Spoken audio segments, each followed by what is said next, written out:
first class you have with new private students is the most important. It sets the tone for the coming classes and determines the social environment moving forward. And chances are, you're doing it wrong. I'm Will from Enchanted ESL, and in this video I'm going to tell you what you're doing wrong with your first private classes, why it's wrong, and what you should do instead. First of all, meet Chris. He's just starting out as a private English tutor, and he's looking forward to his first class with his new student, Mikkel. Chris has already planned out his first class with loads of fantastic grammar explanations, worksheets, and he's even printed out a list of conversation questions. He's ready to go. He gets to Mikkel's house, and after a brief introductory chat, they get down to work. Chris pulls out his lesson plan. Right, we're going to start by looking at the present simple. What can you tell me about the present simple? Okay, it's a tense for saying something that we regularly do, or expressing a fact or preference. We use the root form of the verb, which gains an S or ES in the third person singular. In negatives and questions, we use the auxiliary verb, do. As Chris listens, he realises his present simple lesson plan is far too simple for Mikkel. In fact, that whole grammar curriculum he lined up is completely worthless now. He spent so long preparing that. Alright, maybe he can improvise his way out of this. It seems you know your stuff. Let's see. Can you tell me now about the past perfect continuous? Okay, Chris, I don't really want to do grammar in these classes. Oh? I want to improve my fluency in conversation. Ah, I can do just that. Mikkel, are there any foods you wouldn't eat as a child that you do eat now? What? Are there any foods you wouldn't... Yeah, I understood the first time. Maybe blue cheese? Do you have any questions about business? Nothing specifically. My boss told me I have to improve my communication with clients around the world. Alright, well, Mikkel, tell me about your job. This kind of thing is typical when starting a new class. Sure, it might not be as cringy as Chris's situation, but the mistakes are all the same. So what's he doing wrong? First of all, he's preparing lessons that are not suitable for Mikkel's level. Secondly, he hasn't established what the goals of the class are. What is the purpose of him being there? Third, he's used generic subject matter that isn't relevant to Mikkel's interests. And fourth, he's failed to assess Mikkel's strengths and weaknesses. Chris repeatedly missed the mark in this first class, and so do many tutors. Of course, you can recover from this and figure out what's best for your students, but it takes time and can be pretty awkward to begin with. The worst thing is it creates a bad first impression. Despite Chris having come up with this detailed and extensive lesson plan, Mikkel has the perception that Chris doesn't really know what he's doing, that he might not be the right teacher for him. Can he trust Chris to do better next time? Or is it worth cutting his losses and finding someone else? And even if he sticks with Chris, he might not have the same motivation going forward. Not to mention that feeling of inadequacy that hits that new tutor who's just spent a long time planning and their first class has flopped. But what could Chris have done better?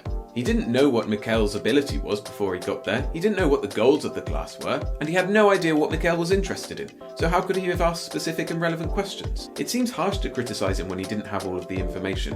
After all, you have to teach something in your first class, don't you? Well, actually, you don't. You don't have to teach anything in your first class with new students. Yes, you heard that right, you don't have to teach them anything in the first class. But Will, you say, I'm a teacher, I have to teach. Agreed, but what's the point in teaching something useless? Why bother going over the present simple when the student already knows it? Or why risk terrifying them with the pronunciation of schwa when they're only just beginning saying English words? By trying to teach the wrong thing, you could end up doing more harm than good. Instead, you need to spend the first class figuring out what to teach. Ideally, you'll have some idea of the goals and purposes of the class, but you won't know what their ability level is, you won't know what their preferences or interests are until you meet them. So instead of getting straight to grammar explanations and conversation topics, you need to calibrate your approach first. Each individual and group has its own set of attributes. A one-size-fits-all approach won't work in private tutoring. And that's the real fun of it. It's a privilege to try to work out what your students need and help them improve. And when you've done that, then you can start planning lessons. And you can make these lessons much more relevant and impactful than the generic lessons that you put together beforehand blindly. In Chris's situation, he would have worked out those things eventually. But he made a bad impression and he wasted a lot of time planning. And he didn't feel good about it. And did he have a system in place to assess the strengths and weaknesses of Mikkel's English? Did he set expectations for what the classes would be like going forward? Well, no. He's got a lot of catching up to do. So now the question is, if we're not going to teach anything to our students in the first class, What can we do to find out all of this information? First, we need to hit the like button. That's a great way of solving all our problems.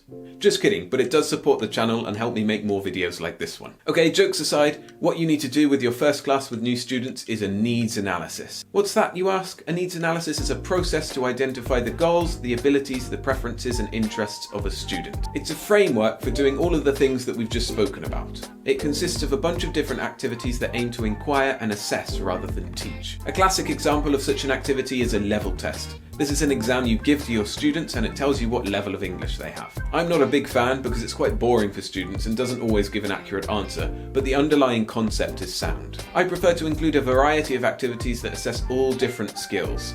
And if they're fun, all the better. But also the activities have to be adaptable so you can use them with all different levels of students and different personalities. And if it's not suitable, then you have a backup just in case. So in this first lesson, you do these activities and you make notes. You're gathering information and creating a student profile. This will inform your future planning. Let's say Chris notices that Mikhail struggles when using modal verbs in polite, formal conversation. He also notes down that Mikhail works with cars and has a passion for everything with an engine. Now he can incorporate that weakness and that interest and create relevant and engaging lessons for Mikhail. Really, a needs analysis is a continuous process in which you constantly adjust and adapt, but it does start with this one session which frames every subsequent class. By using a needs analysis, you'll start off on the right foot with confidence and momentum. Now, it's important to plan this first session very carefully and make sure you have the right activities, and you can learn exactly how to do that in this video here. But for now, I've been Will from Enchanted ESL, wishing you all the joy and success in your teaching. See ya!